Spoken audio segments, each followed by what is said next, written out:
Bienvenue sur Wavestoria, les podcasts qui vous racontent le Sud. À travers ces rubriques culture, tech, tourisme, entrepreneuriat, enseignement, sport et bien plus encore, Jean-Raphaël, Julien, Olga et Nico vous emmènent à la rencontre de celles et ceux qui font battre le cœur de Nice et sa région. Wavestoria, c'est votre connexion avec toutes les histoires du Sud. Une exploration intime et passionnante de ce qui fait vibrer la Côte d'Azur. Venez écouter, découvrir et vous inspirer. Wavestoria, toutes les histoires du Sud, au creux de vos oreilles. Bienvenue dans ce tout premier épisode de notre rubrique technologie. Et pour commencer, nous sommes ravis d'ouvrir le bal, ou je veux dire plutôt de mettre le bouton sur on, avec Cyril Darmon. Cyril, bonjour. Bonjour. Bon alors, Cyril, c'est une voix à laquelle il va falloir vous habituer, puisque ce spécialiste de la tech, et puis je qualifierais aussi de serial entrepreneur, mais ça, on en parlera plus tard dans un prochain épisode, viendra régulièrement animer cette rubrique avec des infos, des actus, et puis surtout du décryptage sur un monde qui peut parfois nous paraître un petit peu obscur. Alors pour commencer, rentrer tout de suite dans le vif du sujet, Cyril, j'aimerais d'abord, si tu es d'accord, que tu te présentes, que tu nous parles de toi, de ton parcours. Qui est Cyril Darmon ? C'est une super question. Mes associés disent de moi que je suis un pilote de supertanker capable de le faire virer comme un rebord. Avec ça, on peut aller quand même relativement loin. Alors allons-y. Écoute, comme tu l'as très justement dit, serial entrepreneur, j'ai jamais travaillé pour personne. J'ai toujours monté mes propres boîtes, mes propres produits. J'ai fait des réalisations absolument magnifiques et j'ai fait aussi des plantages absolument magnifiques. Ce qui en fin de compte équilibre la vie d'un chef d'entreprise qui est normal. Voilà. Donc j'ai gagné, j'ai perdu, je gagne, je perds. Voilà. C'est le chef d'entreprise, c'est le parcours classique. Un parcours essentiellement dans la tech, puisque je suis issu d'une formation d'ingénierie informatique et d'intelligence artificielle. Donc ce domaine-là, je le connais depuis des années et des années. J'ai toujours mis pas mal d'IA dans tous les produits que j'ai pu créer, ce qui m'a donné des avantages concurrentiels absolument extraordinaires. Et surtout de belles réalisations. Voilà, donc un parcours des plus normal de chef d'entreprise, chaotique, avec des hauts et des bas. Aujourd'hui, je suis à fond dans l'intelligence artificielle. J'utilise un petit peu tout ce que j'ai pu faire jusqu'à présent pour mettre en place des cycles de conférences dans les entreprises. Donc je suis missionné par les entreprises pour parler, évangéliser, démystifier l'intelligence artificielle. Et puis, parallèlement à ça, j'organise également en entreprise des workshops de 3 heures où on rentre un peu plus dans le sujet pour pouvoir montrer, expliquer ce qu'est l'intelligence artificielle, mais en la manipulant. Voilà un petit peu les activités autour de la tech qui me prennent un temps fou. Et bien entendu, j'ai développé ma propre intelligence artificielle. Alors ça, on en parlera un tout petit peu plus tard, et puis on rentrera dans le dur par rapport à ça dans de prochains épisodes. Ton parcours d'entrepreneur digital, moi je le trouve assez impressionnant. Quels ont été, d'après toi, les moments clés qui t'ont permis de rester à la pointe de l'innovation dans un secteur en fait qui bouge tout le temps ? Alors comme le dit ChatGPT, dans un secteur en constante évolution, c'est la vision que j'ai toujours eue, non pas comme un informaticien, mais comme un utilisateur. C'est vraiment quelque chose de particulier que j'ai depuis le début de mon activité professionnelle. C'est-à-dire que je développais le programme, et je me suis toujours mis en retrait en me disant qu'est-ce qu'a besoin un utilisateur. Un informaticien, en règle générale, quand il développe, il est dans sa bulle, il développe, et puis il va sortir des fonctionnalités de dingue, mais des fois incompréhensibles. Les fonctionnalités, en fin de compte, moi je les développais, mais c'était toujours avec une vision externe d'utilisateur. Donc déjà, ça m'a permis d'avoir cette souplesse et cette facilité de présentation de produits face à des usagers qui n'étaient pas informaticiens, déjà, ou qui n'avaient pas l'habitude de l'informatique. J'ai démarré ma carrière professionnelle en tant qu'éditeur de logiciels de gestion de bibliothèque autant te dire que les bibliothécaires au niveau informatique il y a 15 ans, 20 ans, C'était pas ça. C'était pas ça. Voilà, c'est toujours pas ça maintenant. Bon, je vais me faire des ennemis, mais voilà, c'était vraiment pas ça. Et on va dire la grande force de mon logiciel a été que on se positionne tout de suite nouvelles technologies. Parce qu'à l'époque, j'avais les cheveux encore plus longs et j'en avais un peu plus. Et on était comme des jeunes fous, on sortait de l'école. On est parti tout de suite sur Internet, au lieu de partir sur le Minitel à l'époque. Et on a creusé la différence tout de suite par rapport à la concurrence. D'avoir un logiciel de gestion de bibliothèque capable d'avoir des bases distantes à partir d'Internet. Voilà. Et c'était cette veille en permanence qu'on avait avec mes associés, et surtout moi, où j'étais curieux de savoir ce qui se passait en permanence au niveau des nouvelles technologies. Moi, j'ai un mantra, si on peut dire, c'est que tous les jours, je lis pendant 1 heure la presse. Depuis des années et des années et des années. C'est tous les matins, j'ai ma lecture de presse, je lis la presse internationale, je lis la presse française, c'est sûr, orienté tech.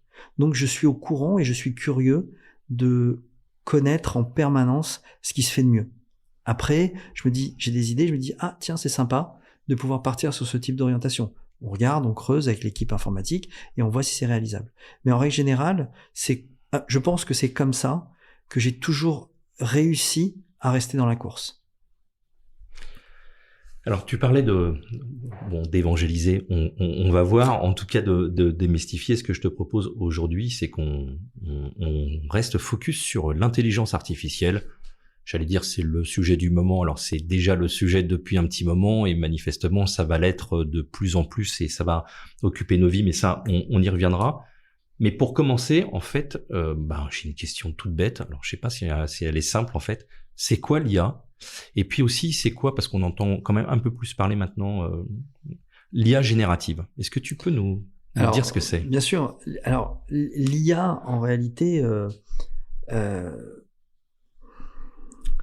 en anglais, on dit artificial intelligence. Et en français, on dit intelligence artificielle. Le mot intelligence en anglais ne veut pas forcément dire intelligence. Ça veut dire plein de choses. C'est un regroupement de données, c'est un regroupement d'idées, c'est un regroupement de plein de choses. Donc, artificial intelligence, pour moi, c'est véritablement le vrai sens du terme. La traduction française intelligence artificielle, et comme nous, on l'utilise en français, et qu'on le perçoit, n'est pas du tout correct. L'intelligence artificielle, en fin de compte, c'est de l'algorithmie pure, à un niveau exceptionnel, parce que c'est phénoménal ce qui se passe, mais c'est de l'algorithmie. Quand on dit en informatique, on concatène, donc on additionne des chaînes de caractères pour pouvoir avoir un résultat, c'est ça. Seulement ça va tellement vite, on est basé sur plusieurs centaines de milliards d'informations que on dit bah oui, ça résonne, ça réfléchit. En réalité, ça réfléchit pas. Voilà. On arrive maintenant à avoir un système, je dirais pas intuitif, pas véritablement de raisonnement, mais on est en train de s'approcher. Et aujourd'hui, l'intelligence artificielle générative, c'est on va dire de la production de contenu. C'est du contenu texte, c'est du contenu audio, c'est du contenu vidéo. C'est ça, c'est de la création de contenu. Donc on est sur du contenu. On n'est pas du tout sur un système médical, par exemple, où l'intelligence artificielle existe depuis des années pour analyser, par exemple, l'imagerie médicale. Aujourd'hui, l'œil n'est pas capable de déceler des formes de cancer qui sont en gestation, alors que l'IA est capable de déceler des anomalies directement à partir d'une imagerie médicale sur des zooms très précis. En neurochirurgie, c'est pareil. Aujourd'hui, on a des opérations qui se font à distance. Le chirurgien n'est pas sur le patient. Il est dans une petite cabine à côté et on a des bras qui opèrent au micron près. C'est de l'intelligence artificielle. Voilà. Et c'est vrai que c'est tellement vaste l'IA aujourd'hui, son utilisation, en tout cas dans le domaine de l'industrie, dans le domaine médical, dans le domaine de l'agriculture. Voilà, c'est vraiment quelque chose d'énorme au niveau agriculture. Aujourd'hui, on a des machines qui sont complètement autonomes. Elles marchent toutes seules. Elles ont enregistré la topographie du champ et elles vont labourer toutes seules le champ. l'agriculteur deviennent des super patrons high-tech aujourd'hui. Alors ça parle emploi et justement la place que va prendre l'IA là-dessus. J'ai des questions par rapport à ça.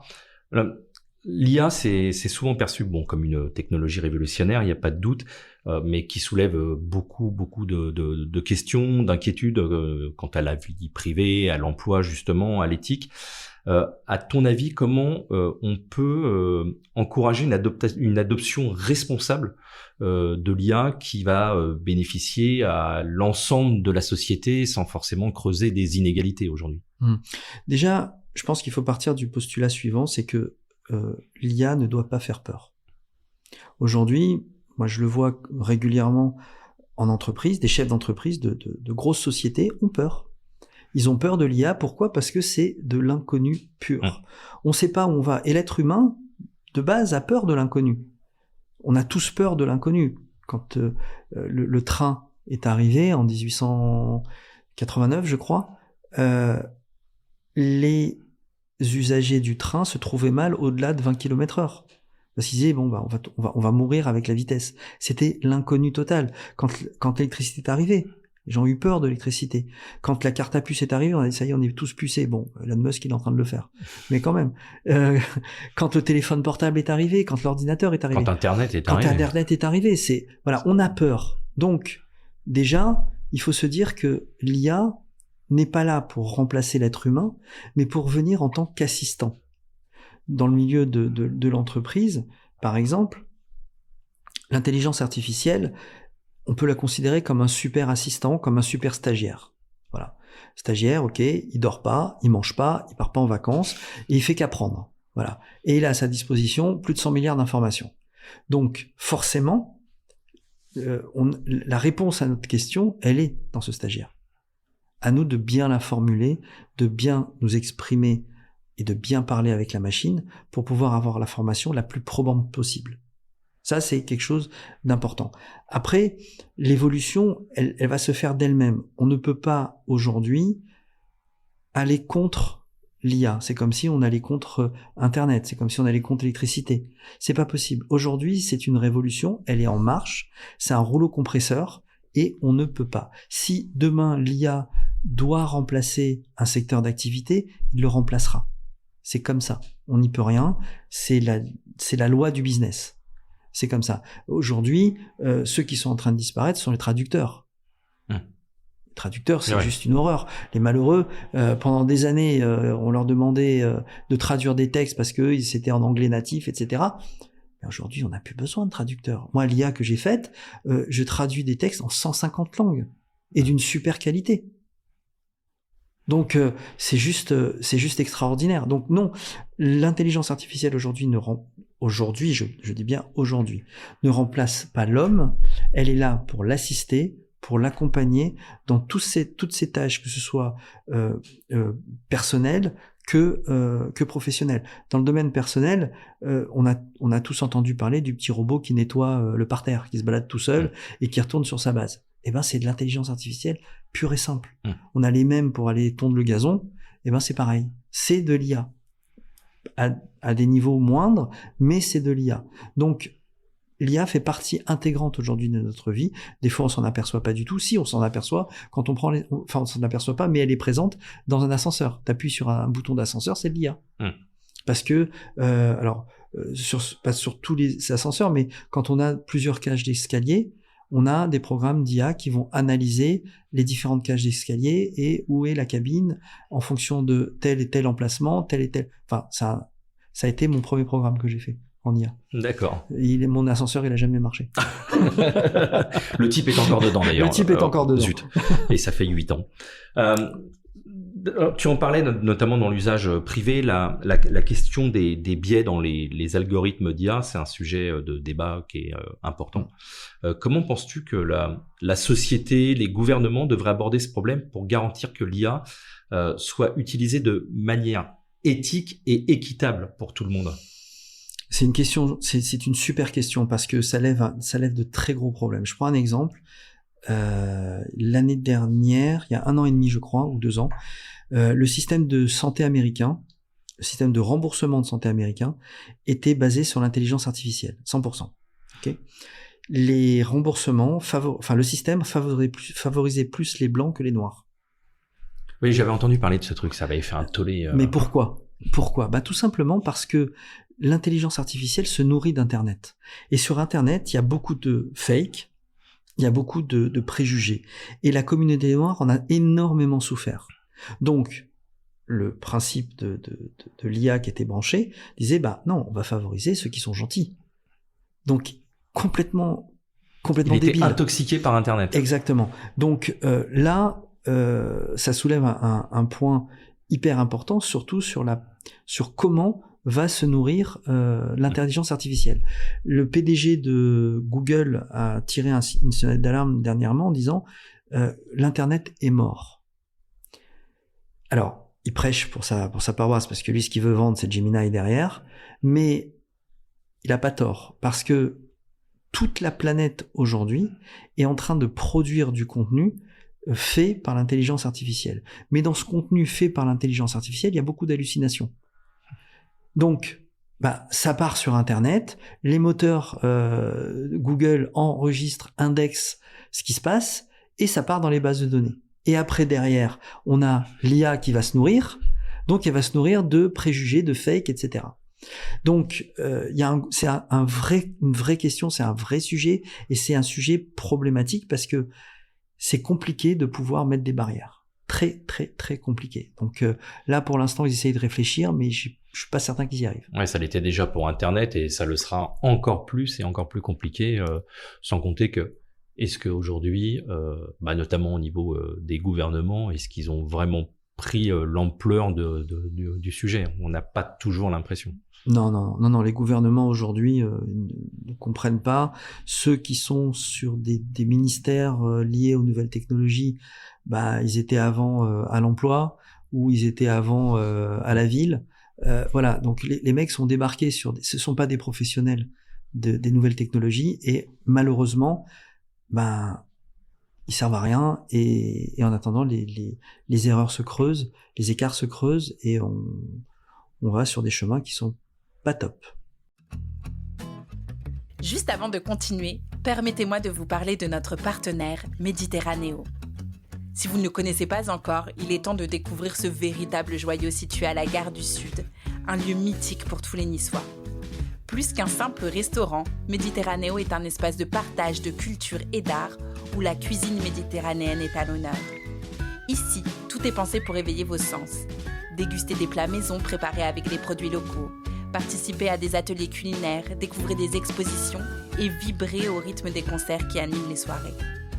Chez Wavestoria, nous partageons cette passion pour le Sud et ses trésors. C'est pourquoi nous sommes ravis que Méditerranéo nous accompagne dans cette aventure. Rendez-vous Gare du Sud, ce lieu unique où chaque moment est une célébration de la vie niçoise. Venez vivre et partager cette expérience et soutenez-nous avec ce symbole de notre culture.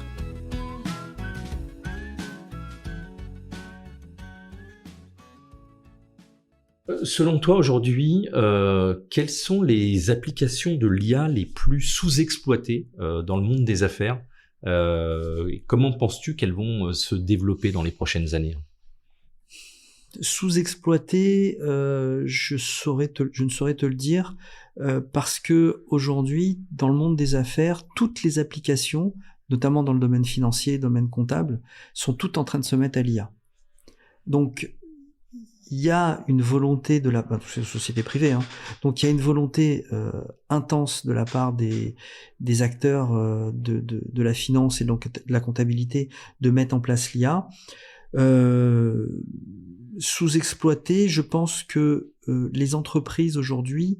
Alors, ce qu'il faut savoir, c'est qu'aujourd'hui, il n'y a que 7% des entreprises qui utilisent véritablement l'IA, ce qui est hyper faible. C'est très peu. Ouais. C'est très très peu, mais... Là, tu parles en France ? Je parle en France. Alors, c'est très peu et à la fois compréhensible. Moi, quand je fais mes workshops, je démarre toujours mes workshops en demandant qui utilise ChatGPT. Donc, tu vois, il y a plein de mains qui se lèvent. Qui en est content ? Il n'y a que quelques mains qui se lèvent. Donc, en réalité, qu'est-ce qui s'est passé ? Il y a eu un effet waouh sur le lancement de ChatGPT. Ouais, il y a 2 ans, tout le monde s'est précipité dessus. Puis, en fin de compte, on s'est aperçu que les résultats n'étaient pas corrects, n'étaient pas bien, c'était pas comme on en avait envie. Donc, et c'est tout simple, on ne sait pas discuter avec une machine. Oui, puis peut-être que déjà, comme on en entendait parler, on en attendait énormément en disant ça va tout faire, mais ChatGPT, si tu promptes pas correctement... Exactement. Tu sais, c'est très simple. Tu as dans ton garage un moteur de Ferrari. Voilà, t'as un moteur de Ferrari, c'est de la balle. Tu fais quoi avec un moteur de Ferrari? Si tu lui mets pas des roues, une carrosserie, un tableau de bord, un volant, un embrayage, un accélérateur et un levier de vitesse, bah tu fais rien. Et c'est exactement ChatGPT. ChatGPT, c'est un moteur de Ferrari, et puis on te le met comme ça devant toi, puis on te dit bah vas-y, chat. Mais chat quoi? Oui. Tu vois le truc. Donc les gens ne savent pas le potentiel. En fin de compte, c'est le potentiel de l'utilisation de l'intelligence artificielle aujourd'hui, c'est en rapport avec soi-même. On est capable de pouvoir discuter, donc d'apprendre qu'il faut savoir discuter, donc savoir prompter correctement, mais c'est d'avoir cette subtilité et cette extrapolation de l'esprit pour pouvoir dire « Ah tiens, je vais anticiper ça, qu'est-ce que je peux faire avec? Est-ce que je peux faire ça ?» Voilà. Et à partir de là, on tâtonne, on va à droite, à gauche avec les prompts que l'on fait et on voit les résultats qu'on a. Mais c'est aujourd'hui, l'IA, c'est pas un chatbot miracle qui va nous donner toutes les bonnes choses. Elle peut nous donner toutes les bonnes choses, mais il faut savoir converser avec. Oui, alors je me permets juste une petite parenthèse pour ceux qui connaissent pas bien et qui sont pas encore habitués à ChatGPT. Le prompt, en fait, c'est la manière dont on va poser des questions à ChatGPT pour l'orienter et le nourrir, en fait, pour qu'il puisse nous donner la réponse la plus appropriée. En fait, voilà, c'est ça. Et le prompt aujourd'hui, ça se travaille. Il y a des gens d'ailleurs qui proposent de faire des prompts, et les prompteurs, les professionnels aujourd'hui sont peut-être les nouveaux développeurs. Alors c'est vrai que tu as raison, ce sont des prompt engineers qui c'est un job maintenant, mais avec l'évolution des modèles IA, on commence à avoir des réponses qui sont suffisamment bonnes quand on pose des questions de base. Il y a même des IA comme Perfect Prompt tu leur donnes un prompt et ils vont te faire un meilleur prompt. Exactement. Donc ça, c'est fantastique. Exactement. Tu as fondé Warrior Academy, Coach Online. On aura l'occasion d'en reparler dans des prochains épisodes, donc des plateformes éducatives en ligne. Quel rôle vois-tu pour l'éducation numérique dans la formation des futurs leaders du numérique et de l'IA? Déjà, il faudrait que l'éducation nationale mette au programme de l'intelligence artificielle. Ça serait pas voilà. mal. Déjà, on va prendre ça à la base. Que nos étudiants en fac ou même au lycée aient la possibilité d'avoir des cours, au même titre que j'ai des cours d'histoire, des cours d'intelligence artificielle, des cours, parce que demain, les générations qui arrivent vont vivre avec l'intelligence artificielle. Donc, il faut absolument les éduquer parce que ce sont eux qui vont mettre en place les futures barrières. C'est pas nous. C'est pas notre génération aujourd'hui qui est capable de dire qu'est-ce qui va se passer dans les 10 ans à venir. Dans les 10 ans à venir, on sera très loin. Mais ce sont les jeunes qui sortent aujourd'hui des écoles qui vont être capables justement de prendre à bras le corps cette nouvelle technologie. Et si jamais ils ne sont pas formés, parce que on est loin de là, je pense qu'il y aura de gros soucis. Voilà. Il y a une montée des inquiétudes, justement, liées à la régulation de l'IA, les nouvelles législations qui ont été mises en place en Europe. Alors d'ailleurs, on en a entendu parler il y a quelques jours, puisque le nouvel iPhone avec le Digital Market Act ne peut pas intégrer pour l'instant en France et dans une bonne partie de l'Europe l'IA comme il a été promis lors de la keynote il y a quelques jours. Penses-tu que la régulation aujourd'hui actuelle, elle est suffisante pour protéger à la fois les utilisateurs mais aussi les entreprises, et tout ça en fait sans freiner l'innovation? Bon. Alors là, tu touches un sujet qui est épineux et je peux me faire détester, voire flinguer dans la rue. Déjà, ton smartphone t'écoute en permanence. Ouais, ça. Mais voilà, moi je sais, la dernière fois j'étais en train de regarder un film qui s'appelle Kingsman. Kingsman, ils ont des montres que j'adore, c'est les Bremont. J'adore cette montre le chronographe, et j'en parle non-stop à ma femme, j'en parle. Bah, une demi-heure après, j'ai reçu un message de Bremont avec une promotion de la montre. Et c'est véridique. Voilà. À partir de ce moment-là, quand tu sais que on est écouté, on est analysé, on est stocké, on est indexé, tout ce qui peut se passer aujourd'hui au niveau de l'Europe, c'est du fake. Voilà. Donc, que ce soit la RGPD, que ce soit l'IA Act, je vais me faire détester, hein, que ce soit l'IA Act, voilà, c'est, on se demande pourquoi. Alors, pour bien faire, il faudrait carrément interdire les technologies américaines. Voilà, pour bien faire. Il n'y a pas si longtemps que ça, notre cher président de la République a passé un accord avec Microsoft pour déployer le pack Office dans tous les ministères de France. Bon, on sait très bien que Microsoft aspire tout. Bon, il n'y a pas eu de problème d'RGPD là. Hein, tout va bien. Voilà, donc je pense que ce sont des coups d'épée dans l'eau. Là, on est en train de parler que ChatGPT, toutes les technos américaines se feraient virer de l'Europe parce que elles ne sont pas RGPD et que Mistral prendrait le lead là-dessus. Formidable, c'est très bien. Mais pour que on puisse être sécurisé, mais on ne l'est pas, je veux dire, c'est pas possible. Tout est aujourd'hui, les technos, tout est enregistré. Quand on a des cookies qui viennent se mettre sur notre navigateur, quand on va sur Facebook, on a les pixels Facebook qui sont pétés d'intelligence artificielle et qui savent nos goûts mieux que nous et qui nous donnent sur nos fils de discussion tout ce qu'on aime voir. Voilà, on n'a qu'à regarder TikTok, on n'a qu'à regarder Instagram, comment marchent les fils de discussion. C'est de l'algorithmie à mort, orienté expérience client. Donc à partir de là, super. Donc tout ce qui est en train de se passer au niveau de l'IA Act, au niveau de la RGPD, au niveau européen, c'est bien, mais pour véritablement appliquer cette réglementation, il faudrait couper les communications avec les technos américaines.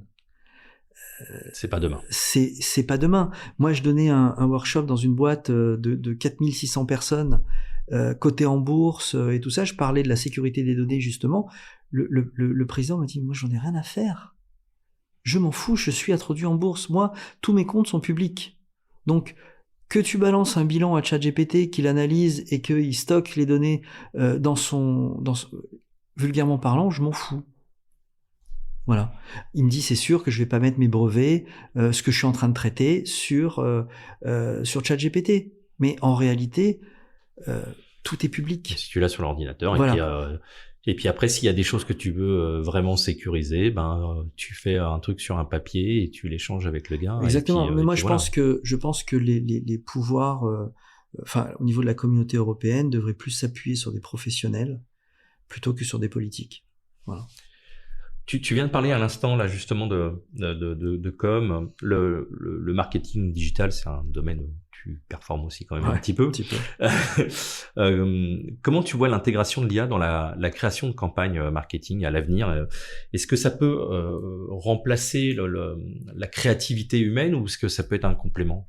C'est un complément. Alors, c'est une question en plus qui est pile poil du sujet avec moi parce que je démarre avec une très grosse boîte de com, une intégration IA. Donc, je suis en plein dedans. Donc, je sais, si tu veux, je sais comment mettre en place. Je savais même pas. T'as vu un peu, c'était travaillé en cette interview là. Je sais.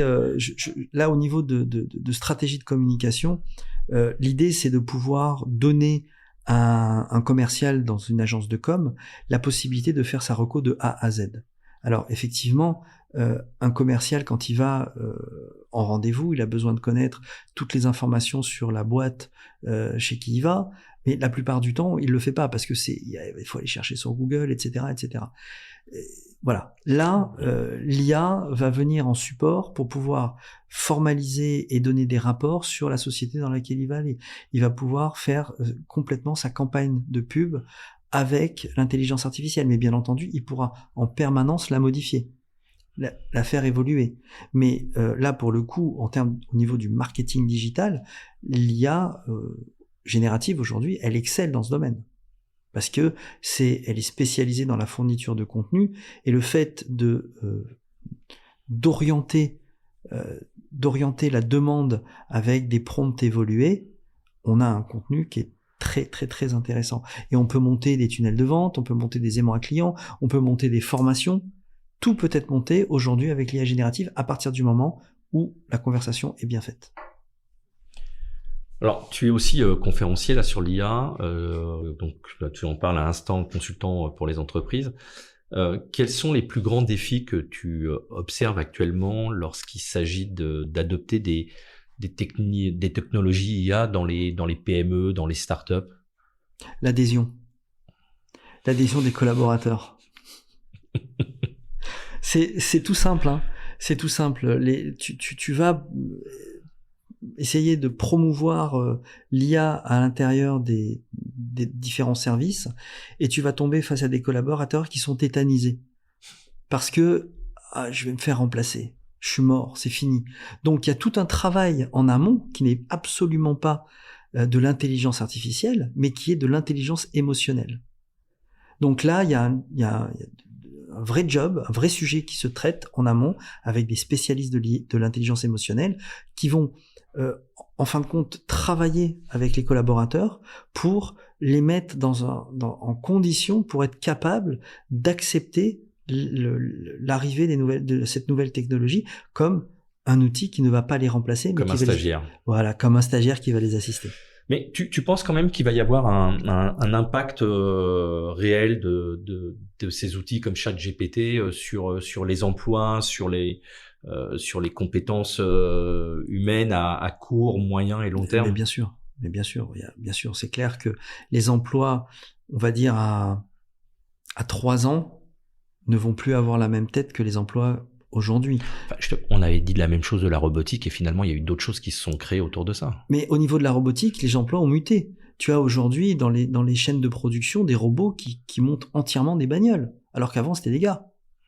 Tu vois. Et en réalité, soit les entreprises ont mis en place progressivement des plans de départ, de mise à retraite, et n'ont pas rembauché de personnel, soit les collaborateurs ont été upgradés. Donc ils se sont formés soit à la maintenance des machines, soit à l'évolution de ces machines. Donc il y a eu des mutations de travail.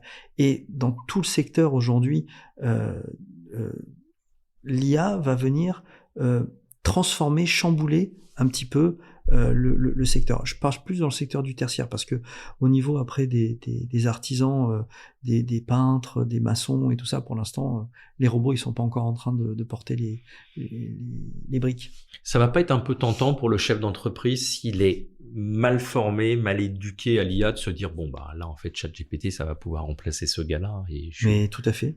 L'année dernière, il y a une entreprise de Levallois qui a licencié sur 387 employés, qui a licencié plus de 200 personnes en disant moi maintenant je mets du ChatGPT partout, puisque c'était une boîte qui faisait du contenu. Donc j'ai pas eu de nouvelles, enfin je sais pas ce qu'il en est arrivé de cette expérience. Je sais qu'ils ont licencié quasiment la totalité des employés parce que ils ont remplacé par ChatGPT. Mais c'est pas ça qu'il faut faire. Au contraire, il faut justement garder son personnel, l'augmenter, donc le former aux nouvelles technologies, le former à converser avec une machine par exemple, lui donner la possibilité de faire du prompt correct pour pouvoir après derrière aller plus vite. On va beaucoup plus vite aujourd'hui avec l'intelligence artificielle quand on sait la manipuler. Et donc les emplois normalement doivent suivre, doivent évoluer. Alors, les grandes entreprises investissent massivement dans des IA de plus en plus puissants. Comment les PME peuvent-elles rester compétitives dans un écosystème qui est dominé par Google ou Microsoft? Elles essaient de se raccrocher au wagon. Parce que aujourd'hui, on prend l'exemple de Mistral, qui est une IA concurrente de ChatGPT qui est juste extraordinaire, plus puissante que ChatGPT dans certains domaines. C'est Mistral, c'est une boîte française. Donc, boîte européenne, ils ont des levées de fonds. Mais ce n'est pas comparable à ce que peut lever comme fonds OpenAI. Voilà, c'est pas possible. Aujourd'hui, tu as Sam Altman qui est en train de battre, pas la campagne, mais le monde entier pour faire une levée de fonds de plus de 1000 milliards de dollars pour construire des CPU. C'est fou. Hein. Voilà. Et il est en train de le faire. Et il va réussir. Et il va réussir. Là, le projet Stargate, c'est un projet qui est de construire un peu schématiquement des centres serveurs dans le désert pour faire tourner l'IA. Parce que le désert, la nuit, ça descend très très bas en termes de température, donc on gagne de l'énergie par rapport au fait de refroidir les processeurs. Voilà. Mais c'est colossal. Et en France, en Europe, on n'a pas encore compris, et c'est pour ça qu'on ne sortira jamais des boîtes aussi puissantes qu'OpenAI, tant qu'on n'aura pas compris qu'il faut investir. Il faut investir. L'argent est en Europe. Il y a beaucoup d'argent en Europe. Mais on est un vieux continent. En France, on est des gens qui te disent non par principe. Voilà. Tu sais comment on nous appelle les Français au Québec? Les oui mais. Ah oui, d'accord, mais... Voilà. Au Québec, qui est un territoire francophone, ils aiment pas dire que ce sont aussi des Américains, mais ce sont réellement des Américains. En tout cas, dans l'entrepreneuriat. Dans l'entrepreneuriat. Je veux dire, c'est des gens qui vont très très vite. Ok, ils te disent, ils sentent quelque chose, ils te disent, ok, go, let's go. Les mecs, ils y vont. En France... l'investissement et puis aussi laisser la place aux entrepreneurs. Enfin, c'est un rapport qui est complètement différent. L'entrepreneuriat en France est mal vu. L'entrepreneur est mal vu. Gagner de l'argent, c'est mal vu. Donc on connaît bien l'expression, hein, vivant heureux, vivant caché. C'est exactement ça. Quand tu es un entrepreneur en France et que tu gagnes de l'argent, que tu vas rouler dans une belle voiture, que tu vas avoir un beau bateau, une belle maison, on va te dire, ah ouais, mais celui-là, il est pas arrivé comme ça. Hein. Il y a un truc. Aux États-Unis, quand tu te plantes, c'est bien. Parce que tu as de l'expérience, tu acquiers de l'expérience. Et sur un CV, si tu ne mets pas tes échecs, c'est louche. En France, faut les cacher, tes échecs. Tu vas prendre un dépôt de bilan, tu es marqué au fer rouge à la Banque de France. Même quand c'est fini, on te dit c'est fini, mais c'est pas fini, t'es toujours tagué. T'as toujours le petit curseur qui est là, qui te dit oh, lui il a fait un plantage, donc il est pas bien. Alors qu'aux États-Unis c'est radicalement l'inverse. Tu te plantes, ok, on te redonne une autre chance, mais cette chance tu vas la saisir parce que tu as eu une expérience négative avant et potentiellement t'as compris. On s'en reparlera de l'entrepreneuriat parce que c'est un sujet passionnant et que tu maîtrises. Le télétravail, la digitalisation des entreprises a pris un nouvel essor depuis la crise du Covid. Alors bon, sans rentrer dans les détails parce que ça c'est quand même ton job, c'est aussi ta croûte. Quels sont les outils digitaux pratiques que tu recommandes aux entreprises pour pérenniser ces transformations? Déjà le travail à distance est en train de changer. Amazon a annoncé il y a quelques jours qu'ils arrêtaient le travail à distance.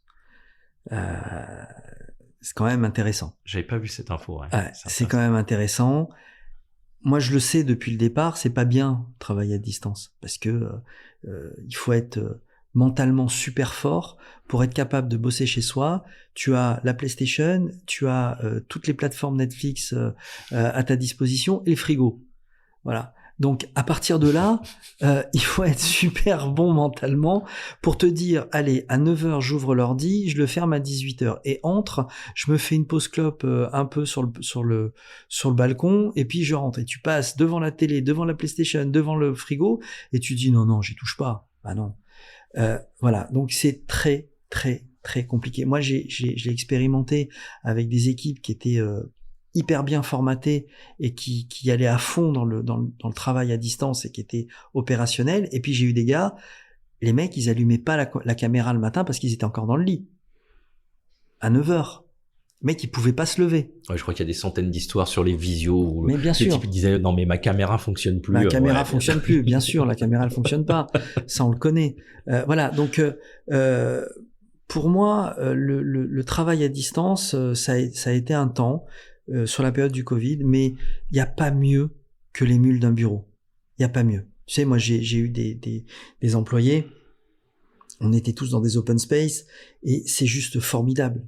Parce que tu vas passer du service commercial au service informatique, au service financier, et puis tu vas discuter, et là, t'échanges. Le coût de la machine à café, de parler à côté de la machine à café, il n'y a pas mieux que la machine à café. Alors que quand tu es dans ton bureau ou sur le coin d'une table, dans ta salle à manger parce que tu fais du travail à distance, c'est pas pareil. On n'est pas dans la même émule. Alors tu vas faire peut-être pour certains une tâche parfaite parce que tu es concentré, il y a personne autour de toi et tu bosses, mais dans la plupart des cas, eh ben t'as le frigo. Et c'est bon le frigo. On en parlait au début de ce podcast. L'intelligence artificielle est quand même de plus en plus présente dans l'éducation. Il y a encore beaucoup de travail, tu le disais, que ce soit à travers des outils d'aide aux devoirs, des plateformes de tutorat. Comment les parents et les enseignants peuvent-ils s'assurer que ces outils sont utilisés à bon escient, sans nuire au développement des compétences critiques, sans nuire à l'autonomie des élèves? Ouais, là c'est vrai que c'est aussi c'est un vaste sujet. C'est un sujet. Les profs, les malheureux sont dépassés parce que les jeunes ils se sont appropriés déjà ChatGPT et franchement, ils cartonnent. Les gars, ils cartonnent. Et les profs sont largués. Alors, il y a des outils qui permettent de détecter l'écriture faite par l'IA, des outils qui sont très pros. Mais maintenant, tu arrives facilement à contourner le problème. Donc, une fois de plus, au niveau de l'éducation, il faut que que les profs soient formés. Il faut que les étudiants soient formés. C'est un sujet aussi important que les maths, que la physique, que l'histoire géo. De toute façon, ils vont vivre au milieu de tout ça. C'est un sujet, donc il faut véritablement en parler. Il faut qu'il y ait des professionnels qui soient dans les programmes scolaires. Il faut que les programmes scolaires mettent au programme l'intelligence artificielle.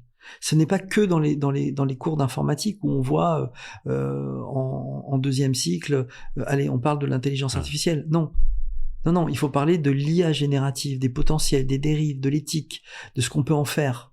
Voilà. Et après, au niveau des parents, à la maison, tu peux plus cadrer, c'est plus possible. On parlait des jeux vidéo. Aujourd'hui, dans les jeux vidéo, c'est bourré d'intelligence artificielle. Mais c'est juste impressionnant ce qui est en train de se passer. C'est impressionnant. Alors, quand je parle des jeux pour adultes, laisse tomber. C'est du délire. Là, on est passé à un autre niveau, au niveau des jeux. Est-ce que t'as pas peur quand même parce que il y a des études qui sont sorties, bon, il faut prendre tout ça avec des pincettes, bien évidemment, mais que, ce qu'on entend beaucoup, maintenant les jeunes, ils vont plus réfléchir. C'est une autre forme de réflexion, c'est-à-dire qu'ils ont une réflexion qui est beaucoup plus rapide que nos aînés. Aujourd'hui, les jeunes réfléchissent pas de la même façon. Le mode de connexion neuronale est différent parce que d'abord, ils ont eu accès aux nouvelles technologies, ils ont eu accès au téléphone, ils ont accès à tous les réseaux sociaux, TikTok, Instagram et compagnie, qui leur façonnent en quelque sorte leur mode de réflexion. Et donc, la rapidité à l'information est complètement différente. Nos grands-parents réfléchissaient pas mal de temps avant d'y aller. C'est bien, comme ça peut pas être bien. Les jeunes aujourd'hui ont un autre mode de réflexion. Ça va vite, ça va très vite. Ils ont c'est impressionnant parce que moi je vois, j'ai deux filles qui sont quand même pas tout à fait de la génération New Tech, 22 et 24 ans. Bon, mais elles ont un mode de réflexion qui est ultra rapide. Rien à voir avec mon mode de réflexion, le mode de réflexion de mes parents et encore moins ceux de mes grands-parents. Donc les jeunes s'approprient les nouvelles technologies et vont réfléchir d'une autre façon. Alors, de là à dire ils vont devenir bêtes, est-ce que le fait de savoir que la prise de la Bastille c'était en 1789 et si on le sait pas, ça veut dire qu'on est bête? Voilà, c'est un point d'interrogation que j'aimais.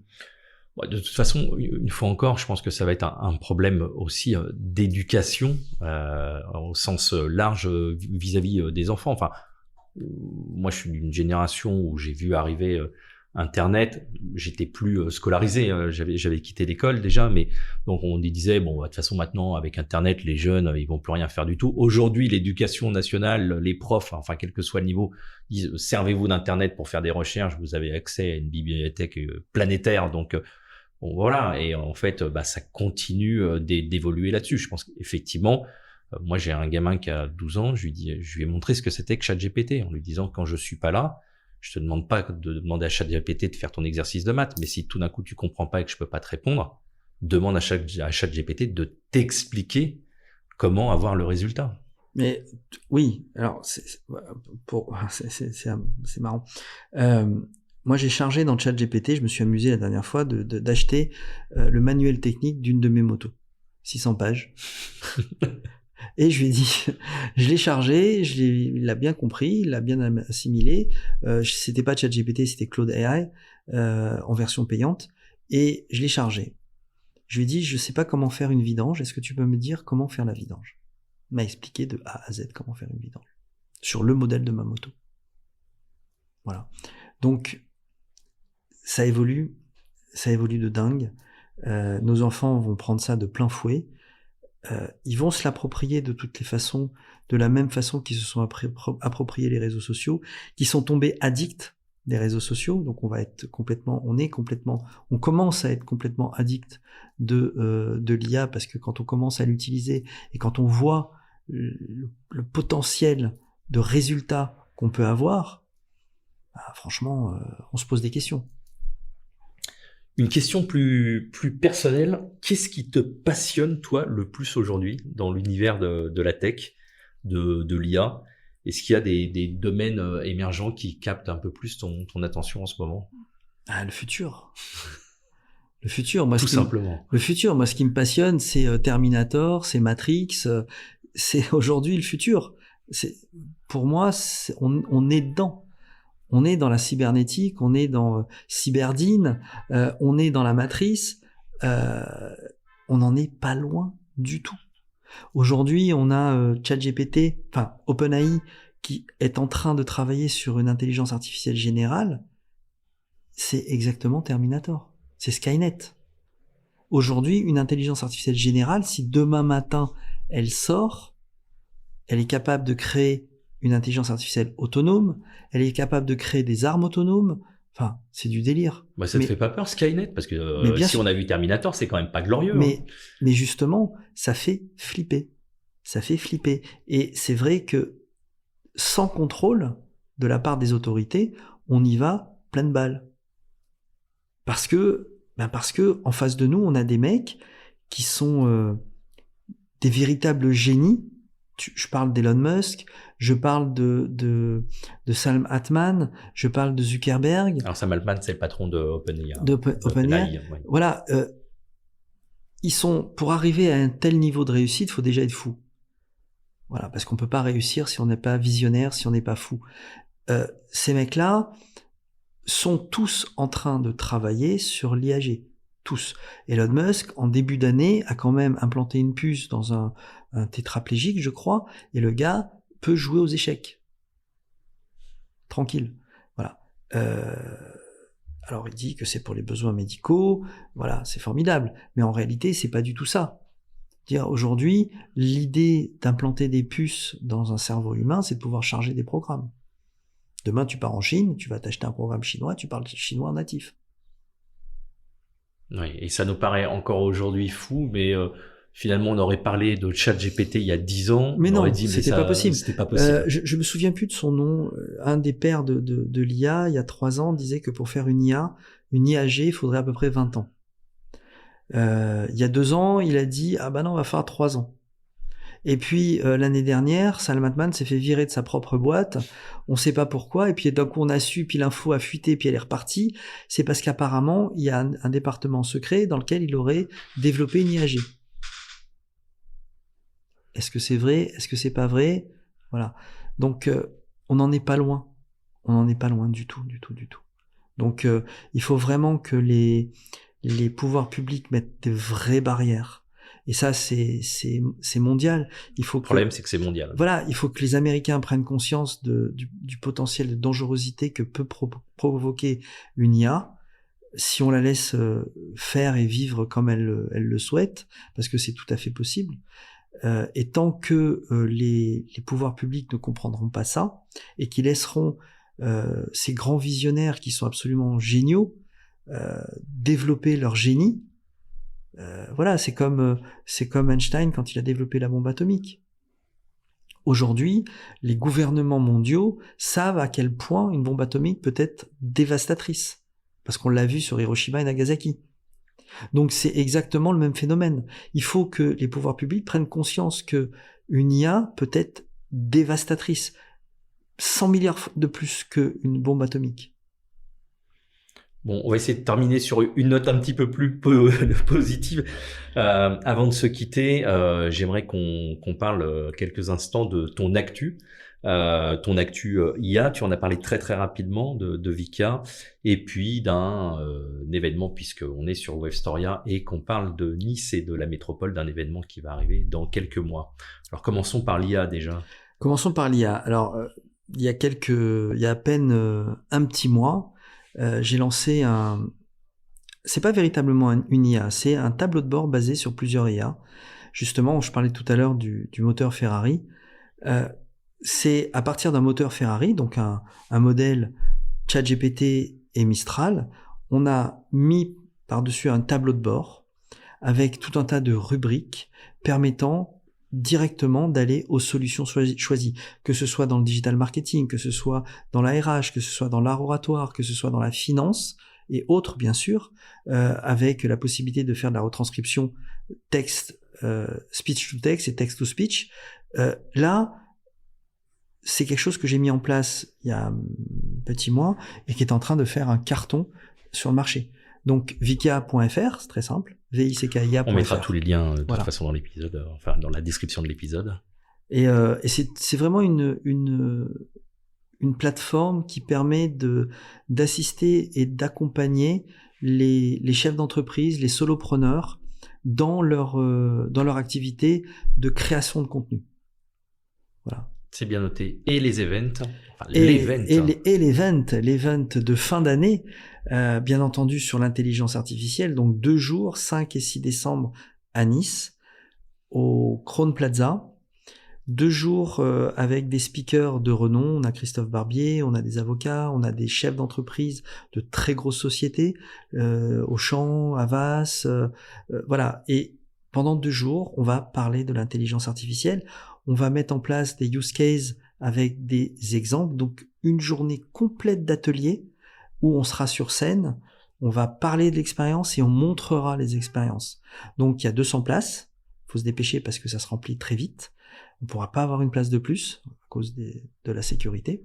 Mais on va parler IA, on va réfléchir IA et bien entendu, le jeudi soir, il y a une super soirée de gala avec un dîner-spectacle et une soirée derrière pour ceux qui ont envie de s'amuser jusqu'au bout de la nuit. Bon, il y aura tous les liens de cette soirée dans l'épisode, et puis Webstoria sera présent et participera à cet événement. Je vous conseille fortement de vous inscrire tant que c'est encore possible. Cyril, merci beaucoup pour cette première, qui n'est qu'une première. On va reparler de plein d'autres choses. En tout cas, c'était super intéressant et hâte d'écouter la suite. Merci beaucoup. Vous avez écouté cet épisode jusqu'au bout ? Bravo! N'hésitez pas à nous laisser un commentaire et 5 étoiles sur Apple Podcasts ou Spotify si vous avez aimé. À très bientôt pour un nouvel épisode sur www.wavestoria.com.